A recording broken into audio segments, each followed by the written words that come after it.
नमस्कार शेतकरी मित्रांनो, तुमच्या सर्वांचं आपल्या माझी माहिती या यूट्यूब चॅनलवर पुन्हा एकदा स्वागत करतो। शेतकरी मित्रांनो, शेतकरी कर्जमाफीचा फायनल काउंटडाऊन आता सुरू झालेला आहे आणि 2 लाखांपर्यंतचे कर्ज माफ देखील होणार आहे।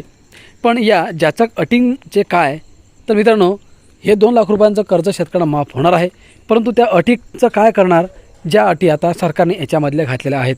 तर मित्रांनो, कोणत्या अशा अटी आहेत ज्याच्यामुळे शेतकऱ्यांना कर्जमाफीपासून वंचित राहावं लागू शकते, तसेच कोणत्या शेतकऱ्यांना कर्जमाफ होणार आहे, संपूर्ण माहिती व्हिडिओच्या माध्यमातून समजून घेणार आहोत। व्हिडिओ तुम्ही शेवटपर्यंत बघा आणि आपल्या माझी माहिती या यूट्यूब चॅनलला अजूनही सबस्क्राईब केलं नसेल तर लवकरात लवकर सबस्क्राईब करा। शेतकरी मित्रांनो, पुण्यश्लोक अहिल्यादेवी होळकर शेतकरी कर्जमाफी योजनेचा अंतिम अहवाल महिनाभरात सादर होणार। या योजनेअंतर्गत 2 लाख रुपयांपर्यंतचे पीक कर्ज माफ होणार असले तरी यासाठी जमीन उत्पादन इतर लाभांवर आधारित निकष लावण्यात येणार आहेत। राज्यातील बळीराजासाठी एक अत्यंत दिलासादायक बातमी समोर आली आहे। मुख्यमंत्री देवेंद्र फडणवीस यांनी जाहीर केलेल्या पुण्यश्लोक अहिल्यादेवी होळकर शेतकरी कर्जमाफी योजनेच्या अंमलबजावणीला आता वेग आला आहे। या योजनेचा अहवाल तयार करण्यासाठी नेमलेली समिती येत्या महिनाभरात सरकारला आपला अंतिम मसुदा सादर करणार आहे।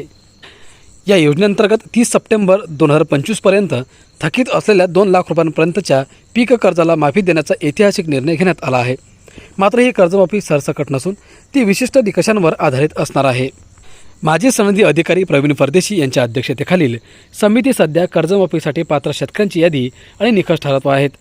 यावेळी केवळ थकबाकी न पाहता खालील बाबींची कारवाई बारकाईने तपासणी केली जात आहे। जमीन आणि उत्पादन, शेतकऱ्यांच्या नावावर किती जमीन आहे आणि त्यातून किती उत्पादन मिळते याचा डेटा सहकार विभागाकडून गोळा केला जात आहे।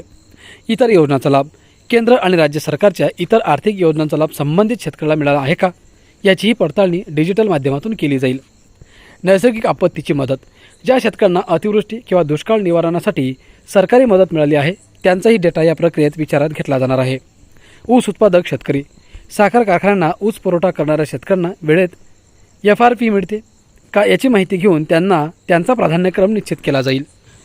समिती सध्या विविध स्तरांवरील सदस्यांकडून अभिप्राय मागवत आहे।